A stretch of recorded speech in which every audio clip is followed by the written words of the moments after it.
All right, let's dive right in. We're going to unpack a really powerful argument about how state authority works. And believe it or not, it all kicks off with one simple question. A question aimed directly at you. So, that question, that's our starting block. Think of it like pulling on a single thread.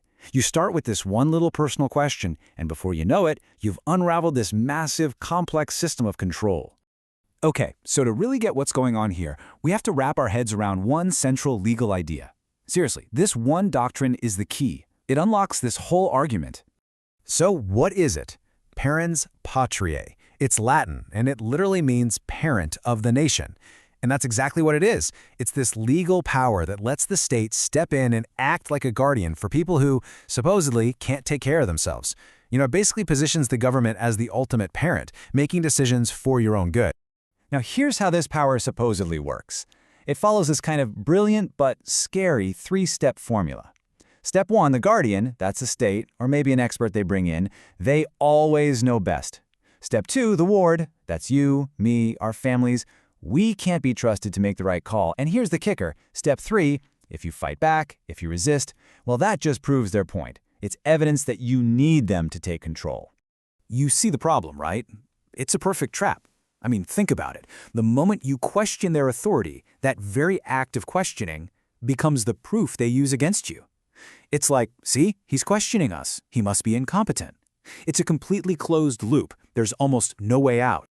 Okay, so that's the theory. But does this actually happen in the real world? Well, according to this framework, it's not just some abstract idea. It's a blueprint that gets used on a massive, almost unbelievable scale. Let's start with some numbers. Take a look at the U.S. foster care system. We're talking about 400,000 children. 400,000. That's the state stepping in, using this exact parens patriae power to become the legal guardian for all those kids. And it doesn't stop with kids. This principle stretches right into adulthood. Think about the mental health system. Every single year in the U.S., that same idea is the legal basis for about 1.7 million involuntary psychiatric commitments. That's a huge number of people. But here's something else that's really important to see. This power isn't applied equally, not by a long shot. If you look at indigenous children, for instance, they're taken from their families at a rate that's 2.5 times higher than for everyone else. So it's the same legal formula, right? But the results are wildly different depending on who you are. So this all begs a really big question, doesn't it? When does all this start? I mean, at what exact moment does the state get its hooks in you, legally speaking? This argument has a name for it: jurisdictional capture. Well, the argument made here is that we need to see birth as two totally separate events. On one hand, you have the natural biological reality. A baby is born into a family. Simple. But on the other hand, you have the legal reality. A person is officially created, and this happens when the state registers the birth. And that is the linchpin of the whole thing. The argument is that the birth certificate, that act of registration, is the handshake that gives the state jurisdiction. That's the moment you're officially entered into the system where this parent of the nation idea has real teeth. And what's really wild is when you look at the history of this language. Back in 1831, the U.S. Supreme Court literally called the Cherokee Nation a ward to its guardian. Fast forward to today, and what do we call a child in foster care? A ward of the state. It's the exact same legal concept of dependency, used for a whole nation and for a single child. Incredible. Okay, so we've got the legal doctrine, we've got the formula, we've got the point of entry. Now let's look at the final piece of the puzzle. What actually powers this entire machine? The argument points to something very modern and very powerful: sovereign debt. To make this point, there's a fascinating historical parallel. Go way back to 1418. The papacy is basically bankrupt. What was the solution? They essentially sold off their sovereignty to their creditors.